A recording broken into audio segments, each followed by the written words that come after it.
Magandang umaga po. Muli, dalawa itong ating pag-usapan ngayon, Sunday morning dito nga sa Pilipinas.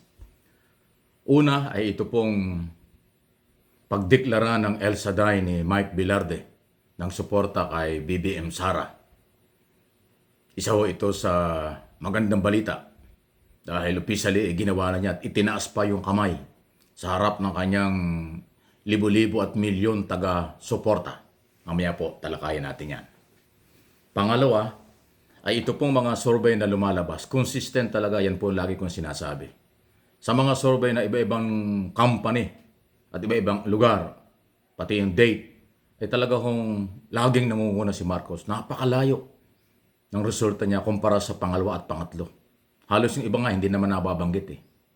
So, ito po yung ating pag-uusapan at timayin. Parehong good news ito. Parehong magagandang balita ito para sa mga Marcos supporters, Marcos loyalists, at saka sa lahat ng mga kabayan natin, siyempre dito at sa abroad.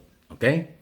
Pero muli, dun po sa hindi pa nakakapag-subscribe, para nagkakatulungan tayo, mag-subscribe po kayo dito sa channel na ito, Mike Abe Opinions. Click ang notification bell. At pakishare na rin po ninyo itong mga video na nakikita nyo rito sa channel na ito. Alam po ninyo, ulitin ko ulit, dati sinabi ko na ito pong aking ginagawang ito, voluntary. Sarili ko pong diskarte ito. Wala pong nag-utos sa akin ito. Wala pong kinalaman si Marcos dito sa aking ginagawa at ang Marcos Camp. Hindi ako nakipag-ugnayan sa kanila. Hindi rin sila nakipag-ugnayan sa akin. Pero okay lang. Dahil masaya ako sa ginagawa ko at ako'y nakakatulong sa inyo. Inuulit ko, voluntary po ito. Kung ano man ang iniisip ng iba, maduming pag-iisip yon. Pero ako po, malinis ang aking konsensya. Wala akong nasa likod nitong aking mga ginagawa araw-araw. Sana po naintindihan ninyo. Marami pong salamat. Una, itong ating pong pag-usapan na ito nga pong officialing pag-declare ng El Shaddai ni Mike Velarde. Diyan po sa Parañaque. Kahapon lang ito na siya ang kanyang opisyal na kandidato, BBM Sara. Napakatindi po ng dating yan. Maniwala kayo, hindi. Kasi milyon din po ang kanyang mga followers. At ito ilalong magpapalakas. Kasi habang may mga nag-i-endorse na malaking organization, lalong nakaka-recruit yan ng mga botanteng Pilipino na papabor sa ini-endorso na katulad ni Bongbong Sara Tandem. Kumanta pa nga sila eh. Pati yung boses ni Bongbong Marcos, Marcos na Marcos talaga kung kumanta. Grabe ho ang dating. Okay?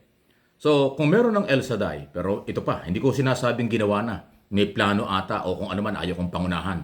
Pero sa base sa mga nakukuha nating impormasyon, pati yung INC, para nakikiramdam kung paano. Pero meron pabor at hindi, ganun ho talaga. Okay? Yung kay Pastor Apollo Sikibuloy, wala pang opisyal na deklarasyon. Although kanyang i-declare na si Sara Duterte for Vice President. Officially, wala pa siyang declaration. Wala pa ako narinig. Ewan ko lang, may sinabi na siya ay magbubongbong Marcos. So, lahat yan ay nabibitin pa. Pero ang laki ng posibilidad na itong iba't ibang mga religious organization ay mamili at sumama dito sa mga leading candidate. Wala tayong magagawa. Yan po'y kanilang karapatan. Wala pong nilalabag na batas yan.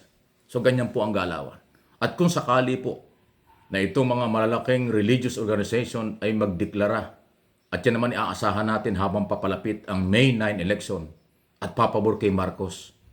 Aba, baka hindi nyo masisisi Tony Gonzaga. Tapos na! Ayan ang sinagaw niya, kaya binubugbog hanggang ngayon. O nakita nyo. Yan po ay inuulit ko sarili kong opinion, interpretation, at analysis sa kasalukuyang mga nangyayari dito sa ating bayan. Okay?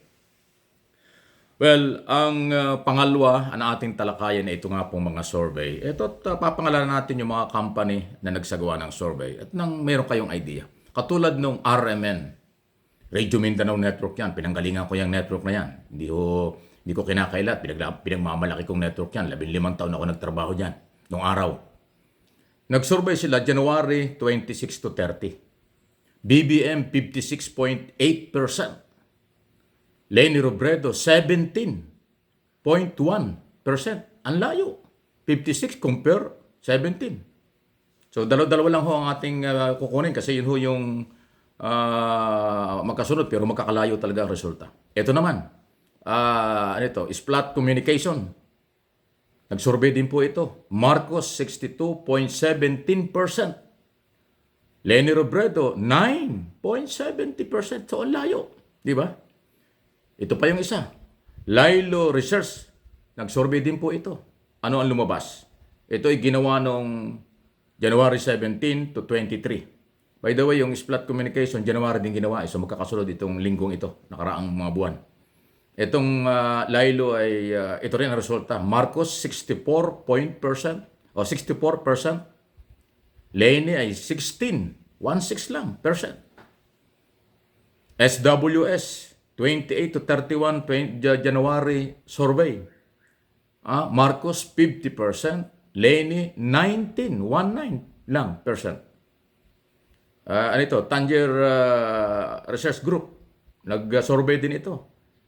January 18 hanggang 19. Marcos, 57.67%. Ang pumangalawa, nawala si Leni, si Dumagoso sumunod.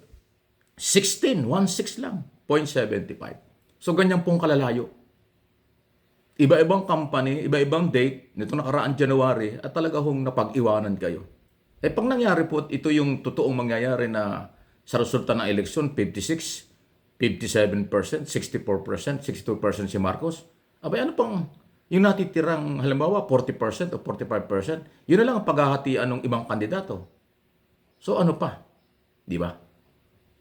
So, alam ko magagalit yung mga supporters ng oposisyon o ibang kandidato sa sinasabi natin ito, pero wala tayong magagawa. Merong figures, merong resulta ng survey.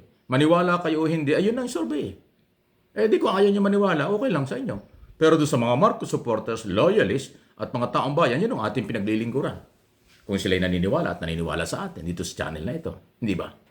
So yan po yung nangyayari sa kasalukuyan. Talagang good news talaga lahat ang mga nangyayari. Nag-uumpisa pa lang. February 8 nag-umpisa ang kampanya. So, ilang araw pa lang. Papainit ng papainit. Kahapon niya ay isang araw sa Cavite, lalaki ng highway doon. Halos nasara ang kali sa dami ng taong nag-motorcade at sumama kay Marcos at Sara. Si Sara ay kahit na taga Mindanao pero nagpunta sa Luzon, ang tindi na dating sa kanya. Ng mga tao, lalo na sa parte ng Ilocos, Region 1, Region 2, na inikot niya. Ganyan po ang galawan sa ngayon. So, ito po yung aking pinagkaloob sa inyo dahil Sunday dito sa Pilipinas para naman ho may magandang balita ako sa inyo, lalo tigit sa mga Marcos supporters and followers, nationwide, worldwide, para po sa inyo. Inuulit ko dun po sa mga kalaban ng mga Marcos at Sara, tandem, baka nasira ang araw niyo rito pero wala tayong magagawa. Meron po akong pinanghuhugutan na mga figures at kaganapan. Yan ang katotohanan. Tanggapin nyo hindi, yan sa ngayon.